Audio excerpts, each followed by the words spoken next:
So, before the interview, something that I think is crucial before any interview, as you start preparing for that interview, is thinking about what you bring that is special. Now, at UISG and as part of our new advocacy project, we've done quite a lot of work around establishing what it is that sisters as a whole bring to the international development space. What it is that Catholic sisters bring that is unique. And we've come up with 3 things that we think are our really unique selling points. But of course, your congregation might have things that they bring that are unique. You as an individual with your experience, with your knowledge, you might have unique things to bring to the table as well. For us at UISG, what we've established is that sisters bring presence. They are on the ground and they always have been before, during and after any crisis. And that's something that is very unique to sisters in the world of international development.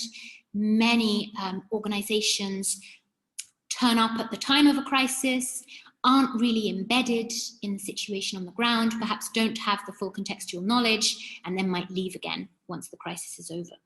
So I think it's really important to acknowledge the presence of sisters, also the knowledge that sisters bring, because they live side by side with local communities and not, as I once heard someone say, out by the airport.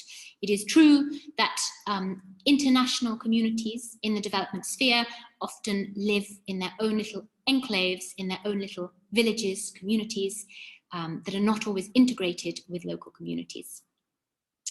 And finally, sisters bring their values. And at UISG, we define those core values as respect for the human person, solidarity with the marginalized and vulnerable, and collaboration with all people of good will. So I think going into an interview, it's useful to think about what you bring, whether that's as a sister, as a person, as someone with a certain area of professional expertise. What is it that's unique about you? That can really help as well to fight the imposter syndrome, to remember the expertise that you bring to the table. Now, before the interview, you will also need to think about what you want. I think having a clear objective for any interview is really crucial to making sure that you communicate what you want to communicate. I think that what you want from an interview can broadly be divided into 2 areas. There's what you want to achieve, the result that you want to achieve from this interview or from this public speaking engagement, and there's the impression that you want to make. So in terms of achieving a result, there are 3 key questions that you can ask. First of all, who do you want to reach? And I think this is a particularly important question in an interview with a journalist, because it's easy to focus on the journalist himself or herself as the person that you want to impress, the person that you want to communicate with. But of course, the journalist is really just a vessel. They're a mouthpiece for your story. The person or the people that you want to reach are somewhere behind that journalist. Your audience is a group of people that it's really useful to define. Are you trying to reach public opinion? Are you trying to reach other organizations working in your field? Are you trying to reach a particular decision maker, a particular group of funders who might support your project financially? Who do you want to reach? Who is your audience behind the microphone? Question number 2, what do you want that audience to know? You have knowledge to impart, you have expertise. So what are the 1 or 2 or maximum 3 key things that you want to share with this audience that you're trying to reach? What do you want them to learn? Because all communication in some form is, of course, education. All communication is teaching. I really, truly believe in some way. So what do you want to share? What do you want to teach? And number 3, what do you want your audience to do? Because particularly in our line of work, often what you're really trying to get to is a call to action. So you want to reach a certain audience, connect with them, you want to impart information, and you have a call to action. You want your audience to respond in some way, whether that's donate money, support your campaign online, get in touch, whatever it is that you want people to do. Now, aside from the result that you want to achieve, it's also useful to think about what kind of impression you want to make. So the first key question is, how do you want to come across? How would you want people to describe you after listening to or watching your interview? What 1 or 2 or 3 key adjectives would you like people to take away when thinking about the way that you've come across, the way that you have communicated? Number 2, what do you need to remember? And this is very important in preparation for an interview. What are the facts, the figures, or the examples that you need to know, that you need to have at your fingertips? What are the names of the people involved, the organizations that you want to talk about? Being factually accurate is so, so important in an interview. So I think making a good impression is also very much about having that knowledge and having it organized in a way that you can easily access. And we'll talk a bit more about this later on. And finally, I think it's also really important when preparing to make a good impression to think about what you want to avoid. Difficult questions can come up in any interview. So reflecting on what those questions might be and preparing to avoid them, to step past them, round them, over them, is a really, really useful skill. And we'll come to that later on. We'll look at some techniques, one specific technique, which I find really useful when dealing with difficult questions. So here I have an example that I wanted to share with you for how you might answer all these questions. This is an example taken from preparation for interviews that Sister Pat Murray, who is the Executive Secretary here at UISG, as many of you will know. This example is taken from preparation for some of the interviews that she did around the campaign, You Are My Sister. So the question that we asked ourselves before those interviews was, who do you want to reach? Who did we want to reach? Who was the audience for our campaign and therefore for the interviews that we did as follow-up? We wanted to reach global, non-governmental and intergovernmental organizations, both lay and religious. And what did we want our audience to know? Well, we had 2 key messages. Our first key messages was that representing over 650,000 sisters, the UISG network is one of the largest providers of direct community support in the world, in areas including health, care for children, and poverty relief. And of course, this was a really important key message for us because so many organizations and people working in the development space outside of the religious arena might not know this. So this was our first piece of key information. And our second key message was that sisters are uniquely placed to address the most pressing issues affecting people in poor communities due to the COVID-19 pandemic. So what did we want our audience to do with this information? What was our call to action? It was very simple. The call to action was listen to us. It's vital that sisters have a place at the table in the post-COVID development dialogue on key issues such as human trafficking, hunger, and health, because otherwise more people will suffer. This was the result that we wanted to achieve. But what was the impression that we wanted to make as well? Well, we asked our 3 questions. How did we want to come across? We wanted to come across as connected. And this was really speaking to our first key message. We wanted the international development community to realize the extent of the UISG network. So we really wanted to make it clear the extent of those connections reaching around the world and the connections between sisters working in all sorts of different countries and all sorts of different fields. We wanted to come across as knowledgeable because our second key message was that sisters are uniquely placed to understand the challenges affecting communities during the pandemic. So we really wanted to make sure that we were backing up that claim with the knowledge, with the information that we needed. And finally, in relation to our call to action, we wanted to come across as collaborative. Because if our call to action was listen to us, we want a place at the table, we should have, we deserve a place at the table, then of course a key component of how we wanted to come across was eager to collaborate, ready to work with others, keen to participate, to work with all people of goodwill.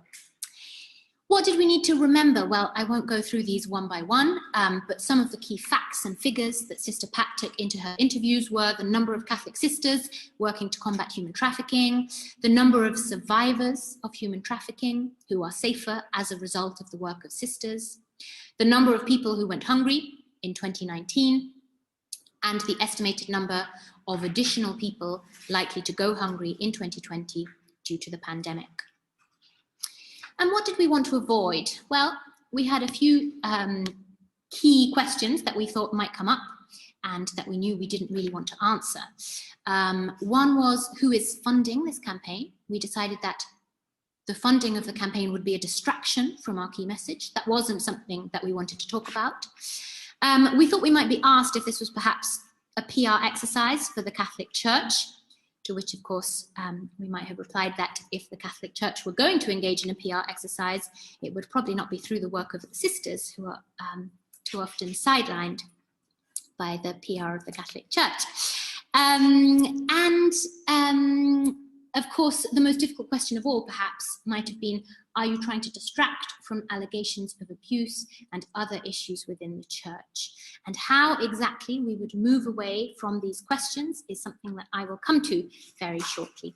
But I think the key thing here is part of preparing for an interview is also preparing for what you don't want to say. And it's easy to forget that when you have a lot to say, when you have a story to share. One more thing before the interview, and that is thinking about how you will build a connection. As we were saying, the people that you want to reach are behind the microphone, which is a long way away, really, because they're not hearing you speak directly. You're not able to engage them face to face. So how are you going to build a connection across that distance?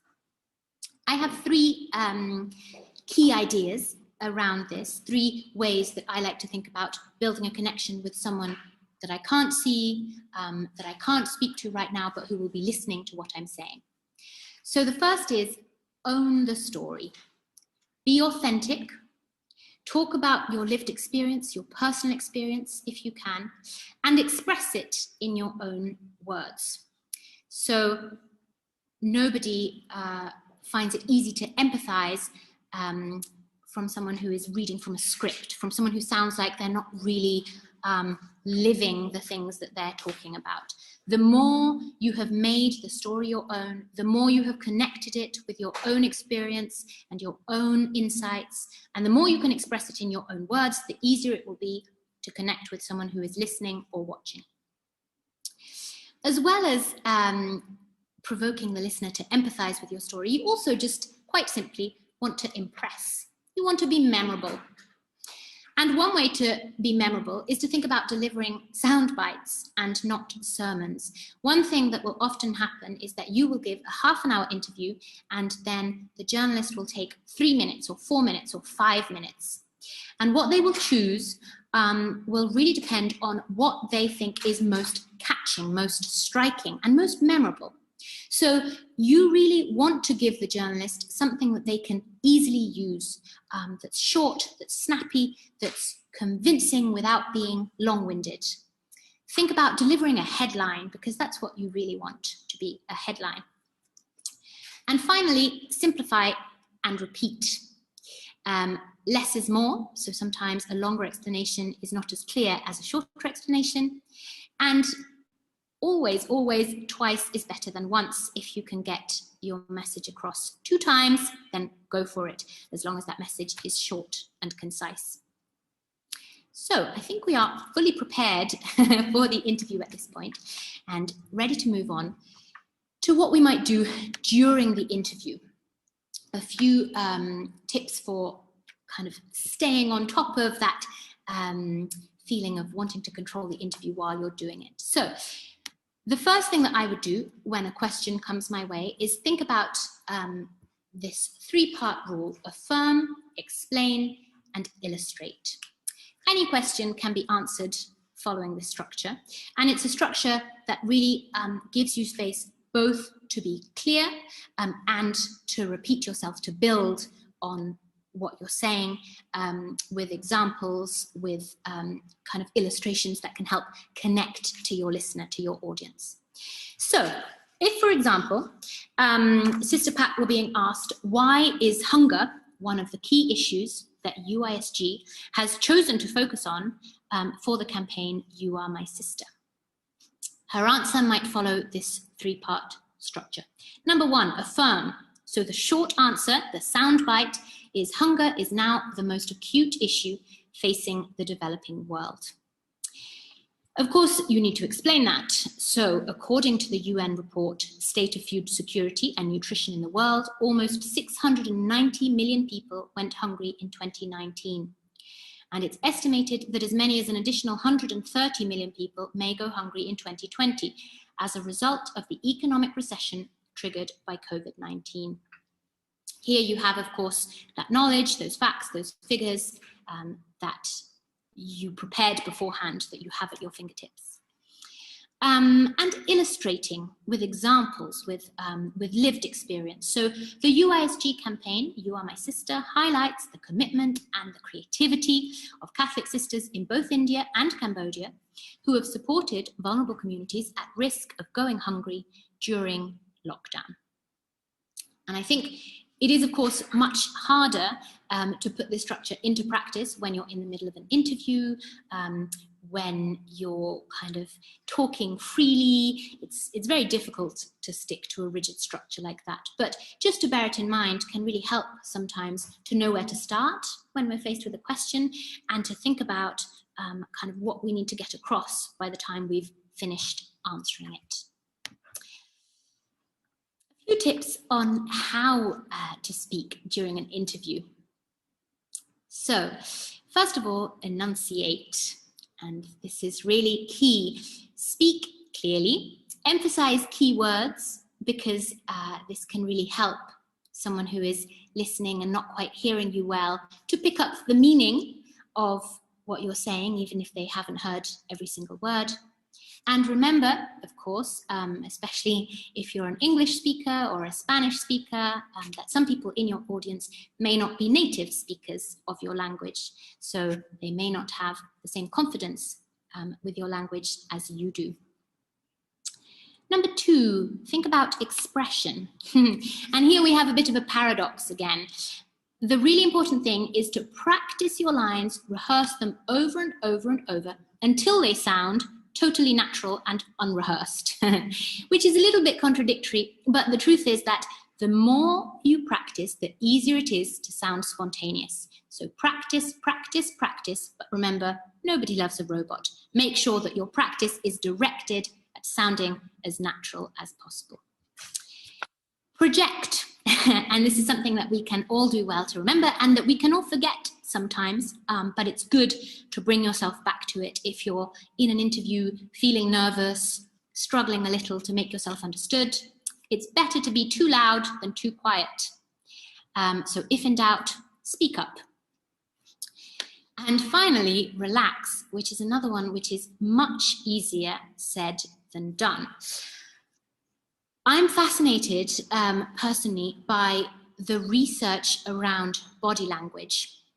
So we all know that the way that we feel, our mood, can influence our body language. But what I find really intriguing is that recent research has shown that conversely, our body language can retroactively influence our mood.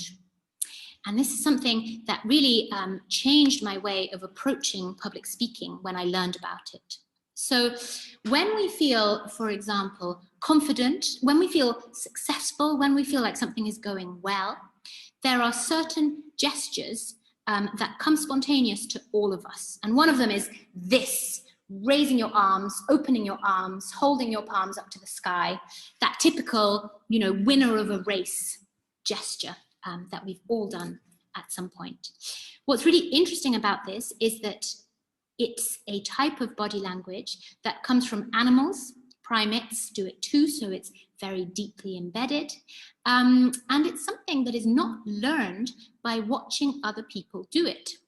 It turns out the research shows that people who are born blind do this as well. So it's something that is really a reaction of your body to a certain mood, to a certain state of being, to a certain chemical, hormonal reaction that is going on when you feel confident, successful. You naturally tend to make yourself bigger. Now, research has shown that you can trick your body by playing this game the other way around. So if you adopt the body language of someone who is feeling confident, of someone who is feeling like something has just gone really well, you can actually trigger your body to release some of the hormones that make you feel good, that make you feel successful. So if you go and stand in the bathroom for 2 minutes before your interview and adopt your power pose, open your arms up to the sky, lift your chest, do that deep breathing, that smiling, all those things that would come naturally if you were really feeling confident, you can actually trick yourself. You can fake it until you feel it. You can pretend that your body feels a certain way, adopt the body language that you would be using if you did feel that way, and actually help to make yourself feel a little bit calmer, a little bit more confident. So all of this is to say that the research is fascinating and I highly recommend looking it up, but also that a really important thing in interviews is to think about the body language that you have slipped into, perhaps subconsciously, that clenching of the fists, perhaps you've crossed your legs, which is something we all do, or crossed your arms around yourself, perhaps your breathing is a bit faster than normal. All of those things not only don't look good on camera, not only don't make you sound as good in an interview, but also if you consciously combat them, if you unclench your fists, uncross your legs, sit a bit more comfortable, you can really trick yourself into feeling a little bit better. I highly recommend it. Now, during the interview, you might be faced with difficult questions. And finally, we have arrived at the technique for moving away from tricky questions that we don't want to answer. So this is also a 3-part technique. Part 1, acknowledge the question. It doesn't look good, it doesn't sound good to ignore a question completely, to pretend that you haven't heard it. So acknowledge in some way that the question has been asked would be the first thing to do. Number 2, change direction. And this is really, when I say change direction, I mean have some words or phrases in mind that you can use to confidently and calmly move on to something else. And number 3, return to your key message. Don't forget that you are there to share the story that you want to share, to communicate what you want to communicate, to get your message across. So acknowledge the question, change direction as smoothly as possible, and return to your key message. And I find it really helpful just to have some examples of that written down in front of me. So you might say, I can't comment on that, acknowledging that the question has been asked, but what you should know, changing direction, is that our work currently focuses on something else. Or perhaps, I can't speak to what the Vatican has said, but the key thing to remember is that we at UISG, for example, you might be asked to comment on something that someone else has said, on something else that has happened, but you have every right to bring it back to yourself, to what you are qualified to talk about. And that brings me to my final example as well. It is totally fine to state that you are not the right person to answer a certain question. So you might say, I'm not the best person, I'm not best placed to answer that question. What I do know is that we're here today to talk about blah, blah, blah. And it sounds simple. It's hard to remember to do it, and it's even harder to do it confidently. But in my experience, it really does work, because journalists will be loath, unless they are particularly kind of persistent, they will be loath to interrupt you. So I would say 95% of the time, you really can, surprisingly, get away with acknowledging that a difficult question has been asked, turning in a different direction, and returning to whatever it is that you want to say. Now, finally, I just wanted to talk about interviews online, because of course, in this day and age, many of our interviews will be via Zoom or Skype or Google Meets or any of the other platforms that we're all now suddenly using every day. So there's a few key things, just technical, simple things to remember, which can really help to facilitate an interview online, and also help you to feel more confident when you know you've got those things under control. So one is to avoid interruption. We've all seen the videos of people being interviewed on television when suddenly their babies burst into the room, or their dogs, or someone else who didn't realize an interview was going on and was wearing their pajamas. So avoid that interruption.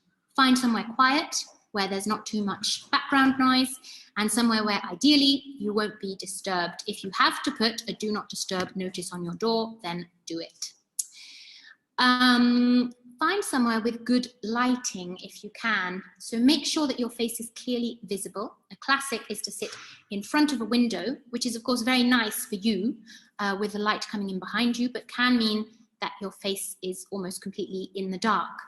So find somewhere where your face is visible, and if possible, evenly illuminated. Another mistake that people make is, for example, at nighttime, sitting next to a lamp that perfectly illuminates one side of their face and leaves the other side completely in the dark, which looks a little bit monstrous and Halloween-y. Make eye contact. Now, this sounds very basic. It's very hard to do. I find it harder to do online than I do in person, because in person, we naturally tend to interact with other people by making that eye contact.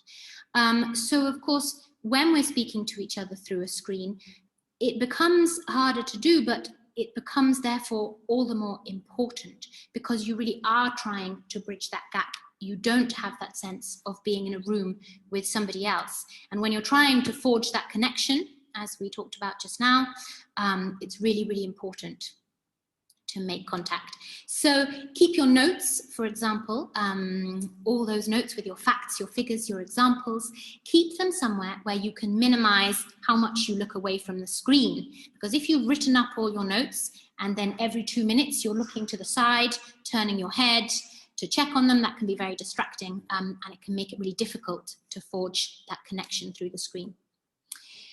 Think about your body language, and this is something that we've just talked about, and the same really goes for body language as for eye contact. It's less natural to kind of focus on your body language when you're sitting behind a screen, because you might be at home on your own and, you know, on top you're looking smart, but the bottom half of you is just wearing pajamas, and it's harder to conjure that sense of behaving in a certain way because you're in a room with another person. But that's why it's all the more important. Remember that you're always on screen, not just when you're being spoken to, a mistake that we've all made in meetings, and smile. Again, trick your body if you can. If you look like you feel good, you will feel a lot better eventually.